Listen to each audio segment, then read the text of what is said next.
Chapter 7. Sergeant Walters. Before going to their part-time jobs on Saturday morning, Bill and Michelle told their parents what was happening.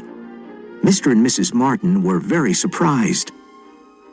"Why didn't you tell us about this before?" said Mrs. Martin, who was worried. "You kids are amazing," said Mr. Martin.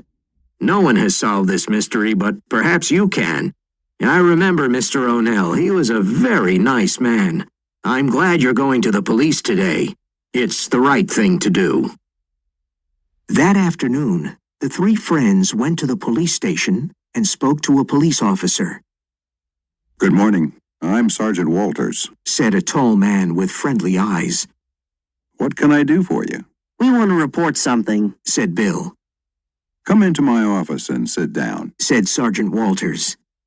Bill was a bit nervous at first, but Sergeant Walters was friendly. He, Nick, and Michelle explained everything. They talked with him for about half an hour, and he seemed interested. "Sergeant Barnes, please bring me the O'Nell case file number 113, said Sergeant Walters. He looked through several papers in the file and then wrote something down. "You three are good detectives," he said. "But do you know that it is against the law to enter private property, like Mr. O'Nell's home and the Blackbeard?" Bill and Nick were embarrassed, but Michelle was not. "We wanted to help the police solve the case," she said seriously. "We were looking for clues, but we won't do it again." "The Devereaux are important citizens," said Sergeant Walters.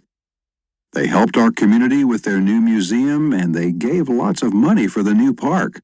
The Wax Museum brings tourists and good business to our town.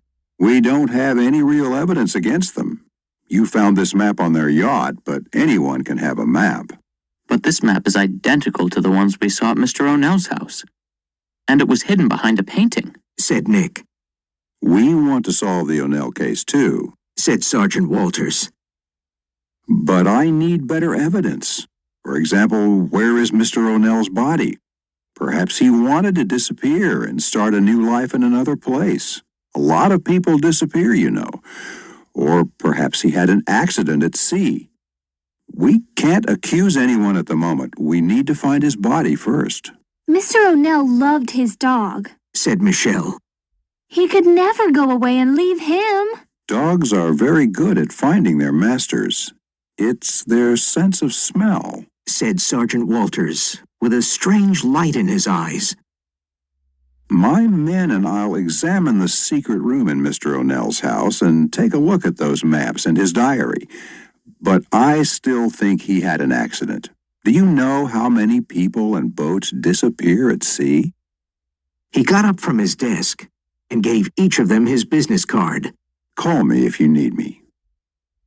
They left the police station, and Bill said, "Now we have to find the body before anyone will listen to us." "Yeah, bodies are easy to find. They're everywhere, didn't you know?" said Nick, laughing. "Oh, come on, don't worry," said Michelle. "Remember what Sergeant Walters said? Dogs are good at finding their masters. It's their sense of smell. I think he's giving us a clue." "Perhaps Rover can help us solve the case," said Bill. Nick thought for a moment. "You can usually find him near the North Star, or at Mr. O'Nell's home, Or at the Wax Museum," cried Michelle. Her cheeks were red with excitement. "What attracts Rover to the museum?" "Something inside?" said Bill. "Yes, but what?" said Michelle. "Let's find a way to get into the museum with Rover," said Nick. "Dogs aren't allowed in the building, but there's a back door, the emergency exit. One of us can open it and Rover can go in." "Great idea, Nick," said Bill. "We can go tomorrow," said Michelle.